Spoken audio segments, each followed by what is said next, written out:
L'idée de BioFruits Sud est de rapprocher les producteurs de la recherche variétale. Cela passe par un contact régulier avec les structures expérimentales, c'est-à-dire être en veille pour opérer des nouveaux projets de partenaires potentiels, transmettre des retours terrain illustrant des conditions pédoclimatiques différentes, les problématiques de la production et assurer l'intérêt des producteurs dans l'évolution du matériel végétal.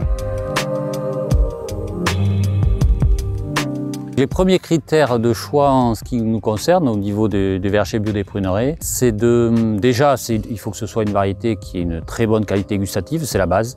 Il faut que dès le début, ce soit des fruits qui correspondent à une attente des consommateurs. Et ensuite, c'est tous les critères de résistance ou de tolérance à certaines maladies. Essentiellement, si on parle là, en l'occurrence de la pomme, le premier critère essentiel, ça reste quand même la tavelure.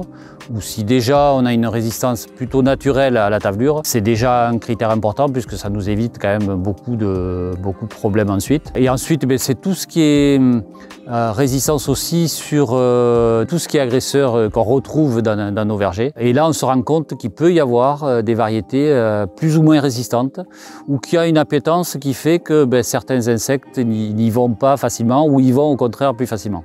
Donc c'est vraiment notre critère premier sur la sélection variétale. L'autre critère important, et on le voit de plus en plus malheureusement par rapport à ce changement climatique, c'est la régularité de production. C'est éviter tout ce qui est problème d'alternance, donc souvent dû ou à un manque de froid ou à des excès de pluie, de chaleur, etc. et qu'on malheureusement qu'on constate de plus en plus. Donc c'est là où la notion de variété est importante et de résistance un peu naturelle de ces variétés-là. On a dans notre panel, au niveau de la production bio, on a des variétés qui peuvent répondre en partie à cette problématique-là. Il est évident que des variétés issues, comme des golden par exemple, sera beaucoup plus délicat parce qu'elles ont besoin de froid en hiver et on n'a pas forcément ce cumul de froid en hiver. Donc on risque l'alternance. C'est là où c'est important quand même d'avoir ce panel-là. Des variétés qu'on a actuellement comme Dalinette, Opale, Story, etc. Toutes ces variétés qui sont plutôt récentes, qui sont plutôt résistantes à tavelure, donc c'est intéressant. Donc il est évident qu'il faudra qu'on aille beaucoup plus loin pour justement se protéger de ces problèmes climatiques.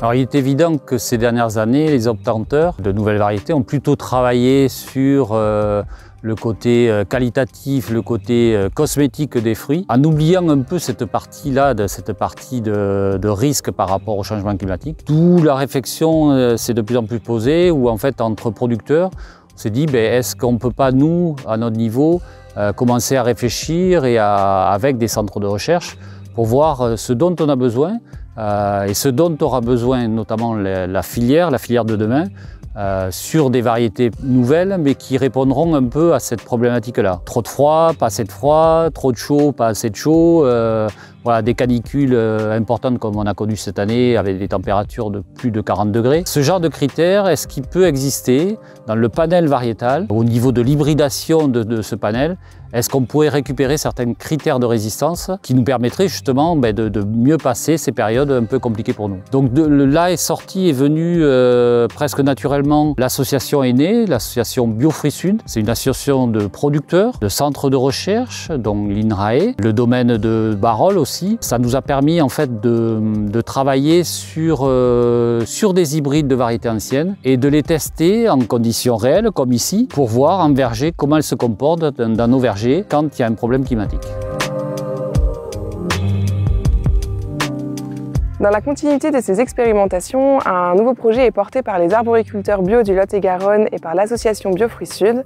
Il s'agit de PAP Clean Bio, une démarche dynamique pour faire de la sélection variétale sur les pommes et les prunes. C'est une opportunité pour accroître l'implication des producteurs qui peuvent donc tester des variétés directement dans leur verger.